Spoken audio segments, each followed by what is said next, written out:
김 원장님 발표 잘 들었고요. 굉장히 제가 하고 싶은 얘기가 많이 들어가 있어가지고 전 좀 간단하게 해도 될 것 같습니다.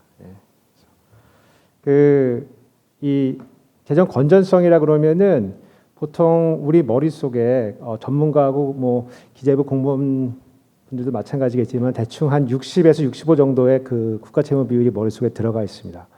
그리고 한 10에서 15% 정도 자연 증분이 있다고 사람들이 생각을 많이 합니다. 그래서 우리가 저출산 고령화 현상을 겪고 있기 때문에 고령화가 진행이 되면은 뭐 건보라든가 아니면 요양보험이라든가 이런 것 때문에 지출하게 되는 자연 증분이 한 10에서 15% 있다. 그래서 그거 빼고 나면은 한 우리가 실질적으로 가지고 있는 마지노 손이 한 45에서 50 그 사이다. 이 정도 머릿속에 가지고 우리가 코멘트도 하고 재정 운영도 하고 있는 것으로 알고 있습니다.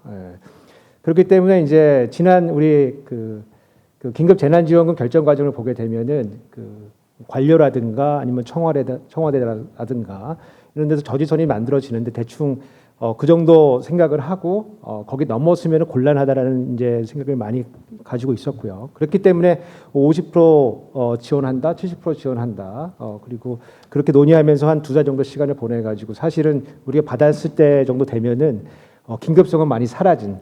예컨대 5월이 되면은 우리가 한 5월 10일 정도 전후로 해서 이제 그 긴급 재난지원금이 이제 지출이 되기 시작했는데 그때쯤이 되면은 자영업자들의 매출이 그 뭐 2월달 대비 한 뭐 95% 많은 데는 거기까지 올라온 그 상태였고 그래서 어려운 시기를 많이 다 지나고 난 다음에 이제 지출이 되기 시작했다 이제 이렇게 볼 수가 있습니다. 근데 그 우리가 일자리 기준으로 2월 대비 3월하고 2월 대비 4월이 어땠는지 비교를 해보면은 2월 대비 3월이 일자리가 68만 개가 없어졌고요. 그리고 2월 대비 4월은 한 100만 개 이상 없어졌고요. 거기에 이제 5월 때 발표된 걸 더해보면은 한 115만 개 정도 일자리가 없어진 굉장히 실물 부분에서도 굉장히 충격이 큰 그런 시작이었습니다. 근데 우리는 어떤 논의를 하면서 지냈냐면은 이게 우리가 가지고 있는 마지노선이 얼마인데 그거를 넘어서면 안 된다. 이제 이런 논의를 하면서 아주 중요한 시간들 우리가 이제 협의했던 거를 우리가 사실은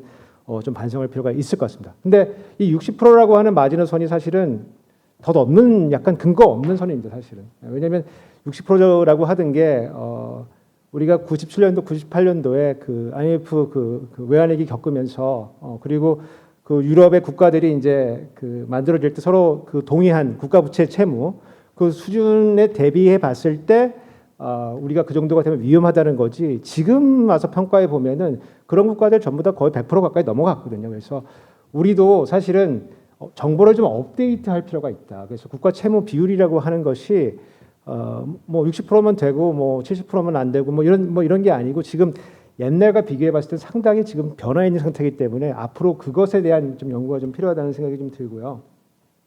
그리고 우리가 이제 오늘도 얘기가 많이 나왔지만은 이런 이전 지출에 대한 재정 승수 얘기를 우리가 많이 합니다, 사실은. 근데 저 개인적으로는 그런 얘기 좀 안 했으면 좋겠어요. 왜냐하면 이전 지출이라고 하는 거는 기본적으로 승수가 낮을 수밖에 없는 거고 특히 이번 긴급 재난지원금과 같이 이러한 형태 그러니까 재원 마련할 때 지출 구조조정을 하면서 마련한 이런 상태로 지출 구조조정이 되면은 왜냐하면 이전 지출은 우리가 GDP 계산할 때 빼거든요. 중복 계산 등을 빼기 때문에 기존에 잡혀있던 거를 이전 지출을 돌리면은 GDP가 그만큼 떨어져요, 사실은. 그래서 이걸 뭐 승수를 계산하고 이런 게 사실 별 의미가 없고 이거는 그래서 많은 국가들이 이거를 어떤 디자스터 릴리프다, 에이드다. 이거는 재난에 대한 어떤 구제를 위해서 우리가 돈을 빌려주는 거지. 이걸 가지고 경기 대응을 한다. 이런 논의 자체가 사실은 큰 의미가 저는 없어 보이고 그리고 사실은 우리나라의 가구라고 하는 것이 상당히 이제 복잡한 소득, 채무, 지출 구조를 가지고 있습니다. 그래서 예컨대 우리가 이런 재정 소득 계산할 때 많이 생각하는 게 저소득 계층은 우리가 한계 소비 성향이 크기 때문에 거기다 돈을 넣어주면은 효과가 나고 부자들한테 넣어주면은 효과가 안 나고 이런 생각들을 많이 하는데 실제로 이걸 엠피리컬 스터디를 해보면은 그렇지가 않습니다. 1분이나 2분에 돈을 넣어주게 되면은 1분이 2분이 받은 돈을 다 쓰는 게 아니에요. 채무 변제를 많이 하고 또 필요하면 저축도 많이 합니다. 오히려 상위 분위에 돈을 넣어주면은 그런 사람들이 돈을 거의 다 쓰는 경향들이 있어요. 그래서 그 생각했던 것보다 우리가 머리로 생각했던 것보다 실제로 이 승수가 나타나는 구조가 사실은 굉장히 복잡할 수가 있다. 그 말씀 하나 드리고 그 최근에는 또 그 GDP 대비 우리가 채무 부담에 대해서 얘기를 많이 했는데 요즘에는 이게 원래 GDP는 플로우고 그러니까 유량이고 그 채무 부담은 이제 저량이기 때문에 이게 그 스탁 베리어블이기 때문에 이거를 스탁을 플로우로 나누는 이런 지표가 좋은 지표가 아니다. 그래서 이 분자를 채무 부담을 이렇게 계산하지 말고 어떤 이자 상환 부담 정도로 우리가 플로우로 바꿔가지고 계산을 해보면은 예컨대 우리가 그 국가 부채가 좀 늘어나는 상황이라고 하더라도 우리가 실제로 부담해야 될 이자 부담은 좀 줄어들 수가 있거든요. 왜냐하면 예전에 3, 4%였던 그 국가 그 채무에 대한 이자율이 지금은 상당히 많이 떨어져 있기 때문에 실질적으로 우리가 부담해야 될 이자 부담은 생각했던 것만큼 그만큼 큰 건 아니다 이렇게 말씀드리고 싶고 마지막으로 증세 논의를 지금 시작을 해야 된다 이렇게 주장을 좀 하고 싶습니다. 그래서 우리가 정치 일정을 보게 되면은 내년 이제 4월이 되면은 보궐이 열리고요. 그리고 그 다음에 3월이 되면은 이제 그 대통령 선거가 이제 대선이 진행이 됩니다. 그러면은 우리가 증세라는 깃발을 들고서 이 선거 캠페인에 임할 수 있는 후보는 없습니다. 그래서 지금 생각해 보면은 지금부터 3월까지가 증세 논의를 할 수 있는 유일한 윈도우가 열렸다. 창문이 열렸고 그때 지금 논의를 하지 않으면은 사실은 앞으로 증세를 논의할 수 있는 그 시간은 오지 않는다. 그리고 증세 논의는 오로지 세수를 걷기 위한 증세 논의여야 된다. 지금까지의 그 증세 논의를 보게 되면은 뭐 핀셋 증세나 뭐 정의를 회복한다.